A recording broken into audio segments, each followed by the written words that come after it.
Madame, Monsieur, bonsoir. Bienvenue dans ce journal. Voici ce qui domine l'actualité ce soir. Le leader mondial des solutions de câblage et de connectivité avancée s'installe en Côte d'Ivoire. Le vice-président Daniel Kablan-Duncan a inauguré l'usine de Nexens Côte d'Ivoire. Cette usine est située dans la zone industrielle du PK24. 10 milliards de francs CFA investis. Le marché énergétique ivoirien désormais alimenté en matériel électrique. Dans l'agriculture, les pesticides occupent une place importante. Cependant, le secteur souffre du faux. Sur 20 000 pesticides utilisés, 4 000 sont frauduleux et périmés. Conséquence, la santé et l'environnement menacés, les populations sensibilisées à l'utilisation de ces produits depuis 2016. À suivre le dossier dans ce journal. Une nouvelle solution pour la construction de routes durables vers l'utilisation du béton en lieu et place du bitume. Des experts ont présenté cette nouvelle approche. Ils ont échangé avec les acteurs du transport routier. La rencontre s'est tenue à l'occasion du Salon des infrastructures d'Abidjan. Ouvrons cette édition par l'agenda du président de la République. Alassane Ouattara est en France. Il va prendre part à la cérémonie commémorative du centenaire de la fin de la Première Guerre mondiale, au cœur de la célébration qui réunit plusieurs chefs d'État. L'hommage aux victimes de la Grande Guerre 14-18. Le chef de l'État ivoirien et ses pairs seront également à la première édition du Forum de Paris sur la paix. Retrouvons Jérôme Kofi Abolin, notre envoyé spécial à Paris. Deux événements majeurs en France à compter de ce 11 novembre 2018 et qui justifient la présence du président de la République de Côte d'Ivoire, Alassane Ouattara, sur le sol français. Il s'agit d'abord de la cérémonie marquant le centenaire de l'armistice, ce traité du 11 novembre 1918 qui consacre la fin de la Grande Guerre 14-18, entendez la Première Guerre mondiale. Le chef de l'État ivoirien ainsi que certains de ses pairs et des dignitaires en venant participer à cette commémoration vont le faire au nom du souvenir et de la construction de la paix. S'agissant ensuite du Forum de Paris sur la paix, le premier du genre, il constitue pour ses dirigeants la réponse à la montée des tensions que l'on connaît par-ci par-là. Aussi, ce forum en 3 journées se donne-t-il pour vocation à devenir le rendez-vous annuel par excellence en vue de la promotion de la paix. Il s'inscrit dans la dynamique initiée par le président français Emmanuel Macron pour réaffirmer l'importance du multilatéralisme face aux défis actuels. Le président ivoirien Alassane Ouattara, à cette haute rencontre, réaffirme ainsi sa volonté de faire en sorte que la Côte d'Ivoire soit toujours au grand rendez-vous. Avant Paris, pour sa participation à ces événements dans la capitale française, le président Alassane Ouattara était à Berlin, en Allemagne, un séjour dans le cadre des travaux de la conférence économique du G20 Afrique, axée sur les investissements directs de l'Allemagne sur le continent africain. Ici en Côte d'Ivoire, le ministre en charge de la Défense a reçu les anciens combattants. Ahmed Bakayoko s'engage à tout mettre en œuvre pour l'amélioration de leurs conditions de vie à Boussanogo. 2018 marque l'anniversaire de la signature de l'armistice qui mit fin à la Première Guerre mondiale. Le monde entier s'apprête à commémorer le centenaire de la fin de la guerre de 1914 à 1918 à Paris. Avant son départ pour la France, où il sera aux côtés du président de la République Alassane Ouattara pour les festivités officielles, le ministre d'État, ministre de la Défense Ahmed Bakayoko, a partagé quelques moments de fraternité et de convivialité avec l'association fraternelle des anciens combattants de Côte d'Ivoire. Ahmed Bakayoko a réaffirmé l'engagement de l'État de Côte d'Ivoire à tout mettre en œuvre pour améliorer les conditions de vie des anciens combattants, non sans leur exprimer la reconnaissance du président de la République Alassane Ouattara et du pays pour leur don de sacrifice et pour la paix dans le monde. Les anciens combattants ont salué les efforts du président de la République Alassane Ouattara et du gouvernement visant leur bien-être social. Et ils entendent poursuivre leurs efforts de paix. La Première Guerre mondiale a pris fin le 11 novembre 1918 à 11 h. Elle aura duré 5 ans. Elle aura fait 9 700 000 morts.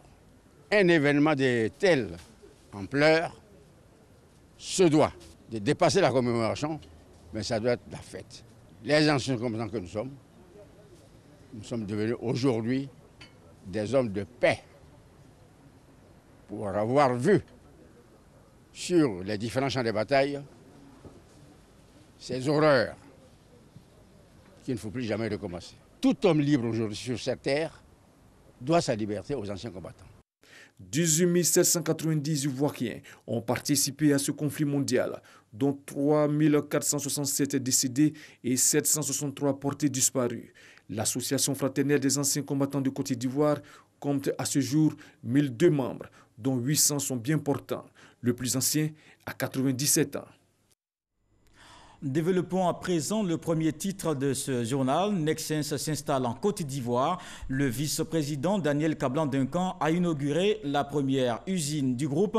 Elle est située dans la zone industrielle du PK24.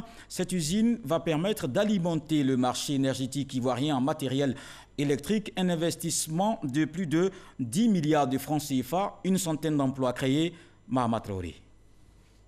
Dans les ateliers de Nexens Côte d'Ivoire, situés dans la zone industrielle du PK24, seront assemblés des câbles électriques de basse tension. Cette unité industrielle est également la première de la région ouest-africaine à produire des transformateurs et des postes aux sources préfabriqués. Une aubaine pour le marché énergétique ivoirien, d'autant plus que cette offre provient du leader mondial des solutions de câblage électrique. Cette usine sera également notre porte d'entrée pour l'exportation dans la zone UEMOA. À ce titre, elle participera au rayonnement de la Côte d'Ivoire dans la zone. Plus que partout ailleurs, l'Afrique doit anticiper et préparer le terrain aujourd'hui au profond changement de demain. Suscitée par la filiale marocaine, l'implantation en terre ivoirienne du groupe français Nexens est un investissement de 10 milliards de francs CFA pour une centaine d'emplois créés.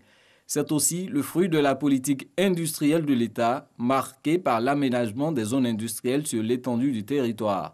Ces efforts vont se poursuivre, assure le ministre de l'Industrie.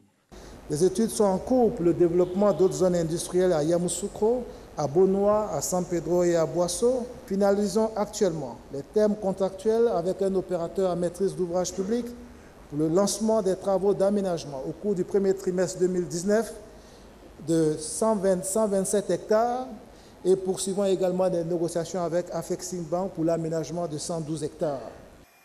Au regard des besoins énergétiques du pays, le vice-président Daniel Kablan-Duncan fonde l'espoir que le marché ivoirien sera porteur pour le groupe français. Il n'y a qu'à regarder l'urbanisation grandissante, l'amélioration du pouvoir d'achat des populations et surtout les grands chantiers de construction engagés par l'État, à savoir les ponts, les logements sociaux, dont notre pays a été le témoin sur ces 7 dernières années pour s'en convaincre. Il suffit aussi de voir le même développement observé dans la téléphonie mobile, en particulier, mais aussi dans les nouvelles technologies de l'information et de la communication pour réaliser le potentiel actuel et à venir qui sauve une industrie comme Nexens qui se situe en amont dans la fourniture des matériels et d'équipements à tous les secteurs. La capacité énergétique actuelle de la Côte d'Ivoire est estimée à 2250 MW. Le gouvernement vise les 4000 MW de puissance installée en 2020. Une nouvelle solution pour la construction de routes durables. Il s'agit de l'utilisation du béton en lieu et place du bitume. Des experts ont présenté cette nouvelle approche au Salon des infrastructures d'Abidjan. Ils ont échangé avec les acteurs du transport routier. Les explications de Francis Boifo. Le revêtement des voies à partir du béton ou l'utilisation du ciment en lieu et place du bitume dans la construction des routes et autoroutes. Cette technique existe dans 60 pays à travers le monde. Aux États-Unis, 60% des voies sont construites en béton. Le Ghana l'a déjà expérimenté. Elle présente de nombreux avantages. On tient compte du coût de la matière et de la main-d'œuvre. On trouve que la route en béton compacté, elle coûte 30% moins cher qu'une route en enrobé. Les routes en béton sont les plus durables. Pourquoi? Parce qu'elles sont plus rigides que face à l'impact de l'essieu. La charge, elle est répartie sur une plus grande surface, alors que sur les routes qui sont faites en enrobé, la charge, elle est ponctuelle et donc elle impacte profondément la structure. Les routes en béton, selon les pentes qui sont définies, l'eau, elle ne reste pas. Et s'il y a des micro-fissures ou des fissures, ça peut se traiter en surface avec des pontages pour garder tout le temps cette étanchéité de cette route-là. Des routes de qualité à base de ciment. Il en existe en Côte d'Ivoire, mais pas ouvertes à la circulation publique. L'association des producteurs de ciment, APECI, veut rattraper ce retard à travers ce débat au Salon des infrastructures d'Abidjan, SIA. L'APECI estime que la Côte d'Ivoire a du potentiel. Aujourd'hui, il y a 10 millions de tonnes de capacité de production en Côte d'Ivoire et il y a 4 millions de tonnes de ciment qui sont consommées. Donc il y a beaucoup de ciment disponible pour continuer à construire des maisons, mais aussi pour faire des routes en ciment. L'association des producteurs de ciment entend accompagner le gouvernement dans cette nouvelle aventure, c'est-à-dire construire des routes à base de ciment. Elle a investi 20 milliards de francs CFA pour la production de ciment en 2017. Dans le cadre du salon sur la transformation de l'anacarde, des producteurs de la filière ont visité les installations techniques de la Silagri. C'est une société de transformation de la noix de cajou bâtie sur une superficie de 18 000 m². Cette usine est située en zone portuaire à Abidjan. Elle dispose d'un centre d'entreposage de 2 hectares, d'une capacité de plus de 100 tonnes dans la ville de Yamoussoukro, précisément à Tombouctou. Silagri envisage de transformer plus de 60 000 tonnes d'anacarde à court terme et 100 000 à moyen terme. En plus du défi de la transformation, le secteur agricole est également confronté à la question des pesticides. Mais sur 20 000 utilisés, 4 000 sont frauduleux et périmés. Conséquence, la santé et l'environnement menacés. Les populations sont sensibilisées à l'utilisation de ces produits. Un projet lancé depuis 2016, plusieurs dépôts répertoriés en Côte d'Ivoire. Le dossier de Grace Kando.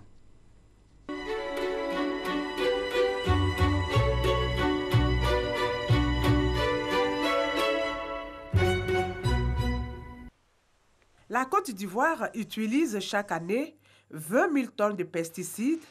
Près d'un quart de ces pesticides utilisés en agriculture est obsolète, c'est-à-dire frauduleux, périmés ou interdits. Ces produits chimiques sont utilisés pour lutter contre les champignons, les mauvaises herbes et protéger les cultures des insectes nuisibles. La plupart des pesticides sont souvent mal utilisés. Dans chacun des départements de Côte d'Ivoire, vous avez des structures d'encadrement. L'ANADER est installée partout. Donc, lorsque vous avez un souci majeur dans votre plantation, il faut venir vers ces structures d'encadrement. Les pesticides ne devraient pas être utilisés de façon systématique. On ne doit utiliser les pesticides que lorsque c'est nécessaire, selon le type de culture et à la dose préconisée par celui qui a testé le produit en expérimentation agricole. La liste des pesticides autorisés et homologués est connue. Dans la réglementation ivoirienne, tous les insecticides doivent se présenter sous cette forme. C'est-à-dire, le contenant doit être recouvert d'une étiquette de couleur violet clair. Deuxième élément, l'étiquette doit être écrite en français. Les pesticides mal utilisés ou lorsqu'ils sont obsolètes peuvent avoir des effets néfastes sur l'environnement et la santé. Ces produits agissent sur le sang. Donc vous allez développer de l'anémie par exemple. Il y a des troubles rénaux, il y a le cancer même que ces produits peuvent provoquer. Chez les femmes, ça peut conduire à l'infertilité. Dans le lait de la femme, on a fait des analyses, on a retrouvé aussi des pesticides. Chez l'homme, ça peut conduire aussi à l'infertilité en agissant sur les spermatozoïdes. Quand le système hormonal est désagrégé, effectivement, c'est tout le mécanisme qui marche mal et puis les conséquences s'en suivent. Les pesticides illégaux et contrefaits menacent l'économie et 90% des pesticides frauduleux entrent en Côte d'Ivoire par la frontière de l'Est. Le coût de la fraude est estimé à 12 milliards de francs CFA et une perte d'environ 3 milliards de francs CFA pour l'État de Côte d'Ivoire. Ceux qui fraudent ne sont pas connus dans les registres du ministère du Commerce, du ministère de l'Économie et des Finances. C'est des structures qui ne sont pas déclarées, qui ne paient donc pas d'impôts et qui font donc une concurrence déloyale aux entreprises légalement constituées et qui paient des impôts. Depuis 2016, le gouvernement a pris la mesure de ces pertes et des risques sanitaires. Pour les juguler, le PROGECSI, projet de gestion des pesticides, a été mis sur pied. Il a déjà permis de répertorier l'ensemble des dépôts de vente de pesticides sur tout le territoire. nous en avons 6 000, les dépôts de pesticides, nous avons 6 000 identifiés sur l'ensemble du territoire. Donc ça se fait dans les 110 départements de Côte d'Ivoire. Bon, on a utilisé une nouvelle technologie aujourd'hui qui permet, lorsque vous rentrez dans un magasin, de collecter toutes les informations dans ce magasin. D'abord les caractéristiques de l'ensemble des pesticides et aussi pouvoir les archiver de façon électronique. Prochaine étape, faire l'inventaire des produits phytosanitaires disponibles dans ces 6 000 magasins. Pour optimiser les actions de lutte, un système d'information est envisagé pour gérer les cycles de vie des pesticides en vente sur le marché, de sorte qu'ils ne se vendent plus de pesticides périmés. Un cadre de réglementation est aussi à l'étude afin de mettre en place un système pollueur-payeur. Il faut renforcer le cadre réglementaire de sorte à pouvoir, je dirais, sanctionner celui qui détient un pesticide obsolète. Pour le moment, la loi reste générale. Nous voulons une loi ou des textes réglementaires ciblés sur les pesticides obsolètes. Heureusement, les bonnes pratiques existent. J'ai opté vraiment pour ce qui est vraiment bien, ce qui vraiment peut nous arranger et pas trop cher aussi. Voilà. Donc, depuis que j'ai commencé cette histoire de plantation, je me suis fait vraiment conseiller d'abord. Voilà, avant de prendre tout produit. Quand vous prenez le produit à l'extérieur, je peux dire de façon générale, lorsque vous amenez ce produit en Côte d'Ivoire ici, vous exposez tout le monde parce que vous ne savez pas est-ce que ce produit-là, il est conforme, il peut être utilisé ici. Que quand vous prenez un produit ici en Côte d'Ivoire, s'il y a un souci, vous connaissez le fournisseur, rapidement vous pouvez faire remonter la chaîne. En Côte d'Ivoire, il y a une législation phytosanitaire. Donc pour être en conformité avec la loi, on préfère s'approvisionner ici. Mais pour ceux qui ne sont pas rassurés, des alternatives de biopesticides existent déjà sur le marché pour un certain nombre de produits, dont la banane. Au niveau de la culture maraîchère, il y a aussi des alternatives qui ont été identifiées sur certains champignons comme le sclérotium, sur lesquels nous sommes en train de faire des recherches aussi, des études de dissémination de technologies pour la lutte contre ces parasites-là. Ces résultats sont là, la restitution a été faite. Et aujourd'hui, nous pouvons dire qu'il existe ces produits. Le projet de gestion des pesticides est financé par le Fonds pour l'environnement mondial. Il va permettre d'éliminer les pesticides obsolètes qui sont des véritables poisons pour l'homme et l'environnement. Un mot de cette grève qui secoue le secteur de la santé depuis lundi. Le ministre de la Santé est monté au créneau cet après-midi. Akaoulé appelle le personnel de santé à la reprise du travail. Il les invite à la table de négociation. Il a également rappelé les concessions faites par le gouvernement depuis 2014. Didier Nguessan. Au 5e jour de la grève des agents de santé syndiqués à la Cordi Santé, le ministre de la Santé et de l'Hygiène publique a échangé avec la presse nationale et internationale. De ses propos, il ressort que sur les 28 points de revendication, 10 points relevant de sa compétence ont été traités. La mise en œuvre du procès verbal d'accord a ainsi permis 1. de reformuler les décisions de mutation jugées punitives des agents de l'Institut de cardiologie. 2.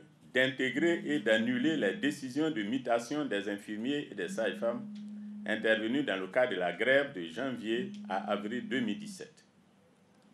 3. De faire enrôler par le secrétariat général du gouvernement en vue de son adoption la loi portant création de l'Ordre national des infirmiers de Côte d'Ivoire.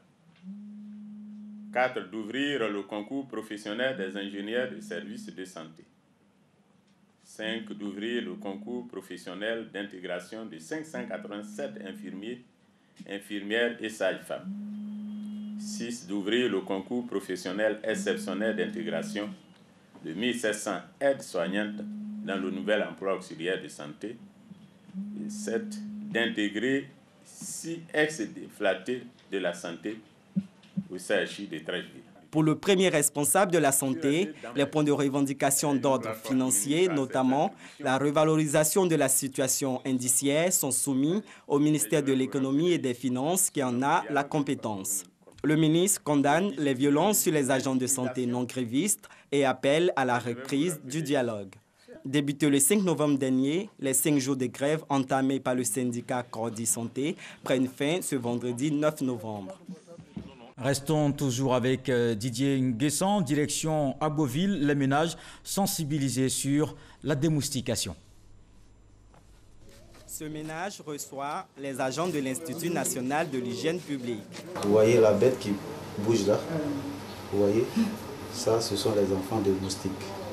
Une sensibilisation de proximité pour prévenir les épidémies comme la dengue, la fièvre jaune, la maladie à virus Zika et aussi lutter contre le paludisme. Cette activité de santé publique vise à amener les populations à reconnaître et éliminer elles-mêmes les lieux de reproduction de moustiques. Bon, on a pris acte. Prochainement, on essaiera quand même de vider nos pots. Récipients et bidons non couverts, pneus usagés et végétaux, les équipes techniques de la lutte antivectorielle traitent et détruisent les gîtes lavaires. Quand il pleut, l'eau reste à l'intérieur des feuilles des bananiers. Ça devient un gîte potentiel pour les moustiques. Voilà. Donc le liquide qu'ils ont pulvérisé tout à l'heure permet de détruire si demain il y a présence de larves de moustiques à l'intérieur. Le produit, il n'est pas dangereux. Il ne faut plus garder de l'eau dans des récipients non couverts. Ces retenues d'eau constituent des gîtes lavaires. Ce sont des endroits où les moustiques vont pondre pour donner des bébés moustiques. C'est pour cela que nous faisons l'éducation sanitaire dans les différents ménages. La pulvérisation spatiale par thermonébulisation est la dernière étape de cette campagne de démoustication. Tout comme à Agboville, les villes de Zionna et Aboissau, récemment inondées, bénéficient de cette campagne. Prochaine étape, à Bangourou. La Côte d'Ivoire se dote d'un guide pour renforcer la sécurité à ses frontières. L'Organisation internationale des migrations a remis hier le manuel au ministre de l'Intérieur et de la Sécurité. Avec ce document, notre pays entend mieux sécuriser les 3625 km de frontières. Woyonte Soro, Abou Sanogo. Le ministre de l'Intérieur et de la Sécurité, Sidiki Diakité, reçoit le guide migratoire de la Côte d'Ivoire, confectionné par l'OIM, l'Organisation internationale pour les migrations, des mains de sa chef de mission Marina Chiram. Ce document a pris forme suite au projet de renforcement de la sécurité des frontières ivoiriennes, estimé à environ 580 millions de francs CFA. L'œuvre financée par le gouvernement du Japon vient soutenir le développement des mécanismes de gestion des flux de frontières de la Côte d'Ivoire. Ce guide a pour objectif de compiler des textes internes, internationaux, régionaux applicables en la matière de gestion des frontières, de donner aux agents à la frontière ainsi qu'aux formateurs les outils nécessaires pour pouvoir assurer une gestion des frontières efficace. Depuis décembre 2017 à ce jour, une série de consultations au niveau des zones frontalières a été menée entre la consultante en charge de la rédaction du manuel migratoire ivoirien et les autorités du pays, dans le but d'identifier les éléments de sa phase opérationnelle. La question de la gestion des flux migratoires aux frontières est devenue une préoccupation majeure pour tous nos États. Ainsi, la Côte d'Ivoire, qui fait partie des pays qui accueille un nombre particulièrement important de migrants sur son sol, résidents ou de passage, a décidé de se doter d'une politique et de moyens d'une gestion efficace du flux migratoire. L'OIM, l'organisme des Nations Unies chargé des migrations, s'engage à assister la Côte d'Ivoire pour l'amélioration de la surveillance de son territoire. En attendant la date de son utilisation officielle, ce guide accessible à tous permet de repérer et réguler les cas de tentatives de franchissement illégal de frontières de la Côte d'Ivoire. Une copie sera remise au Premier ministre Amadou Gon Coulibaly. Le gouvernement veut donner un statut régulier à la diaspora. Il entend mobiliser ces Ivoiriens hors du pays avec leurs compétences afin de mieux les valoriser. Un atelier organisé par le ministère de l'Intégration africaine et des Ivoiriens de l'extérieur. L'objectif est de présenter la politique de gestion de la diaspora. Un document sera produit au terme des travaux. Il sera présenté au gouvernement pour adoption. Les magistrats reprennent le travail à la Cour d'appel d'Abidjan. Aujourd'hui a eu lieu la rentrée judiciaire. Les magistrats installés pour l'année judiciaire 2017-2018. 3630 décisions rendues, 972 en attente.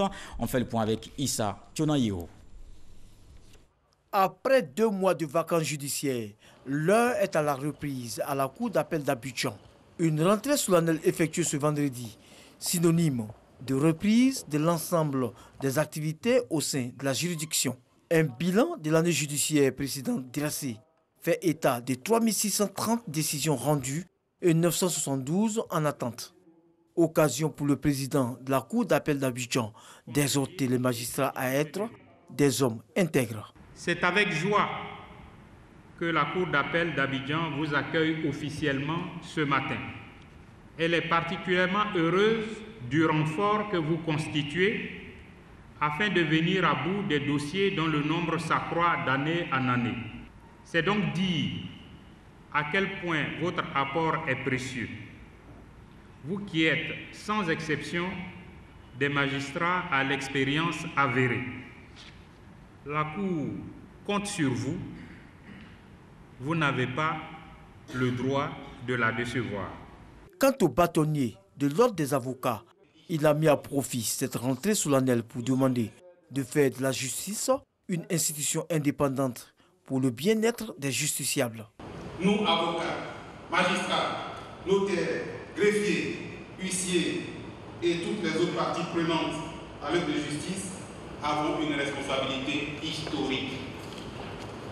Nous sommes les seuls à avoir pour profession de concourir à la justice une vertu, un idéal, une quête, une conquête. Nous devons en avoir conscience, plus encore aujourd'hui qu'hier. Au cours de cette rentrée, des magistrats ont été installés près de la Cour d'appel d'Abidjan. Ils se chargeront de traiter les 4602 dossiers de l'année judiciaire qui vient de démarrer en attendant d'autres au cours de l'année. Le phénomène salafiste au cœur du premier colloque scientifique international, une rencontre qui se tient à Marrakech au Maroc. Elle réunit les sections des 23 pays africains de la Fondation Mohamed VI des oulémas africains, envoyé spécial au Maroc par Gassou Reconné. Marrakech, salle de conférence du complexe administratif et culturel Mohamed VI du Maroc. Ici, sont réunis responsables et membres des différentes sections de la Fondation Mohamed VI des oulémas africains.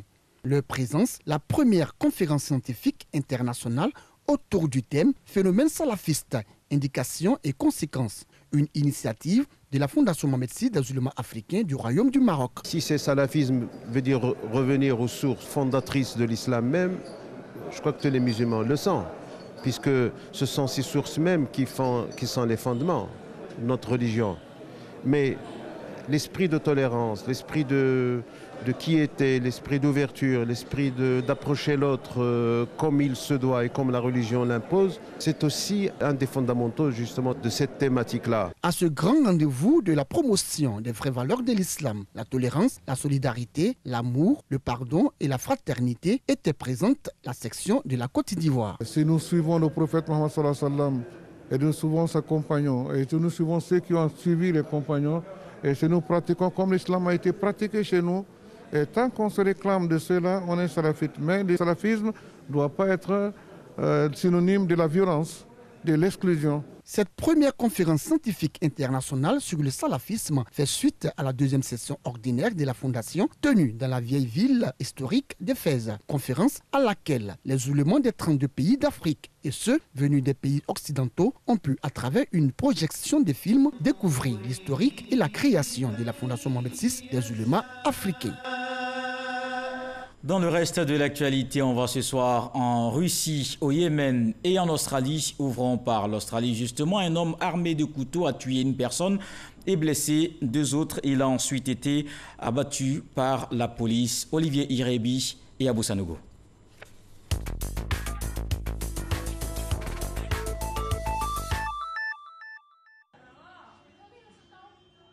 Un homme armé d'un couteau a tué une personne et en a blessé 2 autres ce vendredi à Melbourne, dans le sud de l'Australie. Après ces agressions, la police a réussi à le neutraliser en tirant sur lui. D'après des témoins, l'assaillant s'est mis à attaquer des piétons près d'un pick-up en flammes sous l'effet de combustible. La police australienne a annoncé qu'elle considérait cette attaque comme un acte terroriste, ajoutant que le suspect d'origine somalienne était connu des services de renseignement. Cette attaque au couteau a été revendiquée par le groupe État islamique. La bataille pour la cité portuaire de Hodeïda se poursuit au Yémen. Les forces pro-gouvernementales yéménites appuyées par l'aviation saoudienne ont réalisé une percée dans la ville de Hodeïda sous contrôle des rebelles houthis. Après une semaine d'affrontements aux abords de la ville de Hodeïda, les unités pro-gouvernementales ont pénétré dans des zones résidentielles au volant de camionnettes. Depuis 2015, les forces loyales au président Abd Rabbo Mansour Hadi, aidées militairement par l'Arabie saoudite et les Émirats arabes unis, tentent de chasser ces rebelles soutenus par l'Iran des vastes régions qu'ils ont conquises, dont Hodeïda et la capitale Sanaa. La Russie a accueilli ce vendredi une rencontre internationale sur l'Afghanistan ayant pour ambition de contribuer au lancement d'un dialogue direct entre Kaboul et les talibans et de chercher une solution pacifique au conflit afghan. Une initiative lancée par le chef de la diplomatie russe qui a appelé les partis à ne pas être guidés par des intérêts personnels mais par ceux du peuple afghan afin d'ouvrir une nouvelle page de l'histoire du pays. Vu l'importance accordée au sujet, les partis se sont fait représenter au plus haut niveau à cette rencontre. C'est la fin de ce journal. Merci de l'avoir suivi. Je vous retrouve demain avec beaucoup de plaisir. Bonsoir.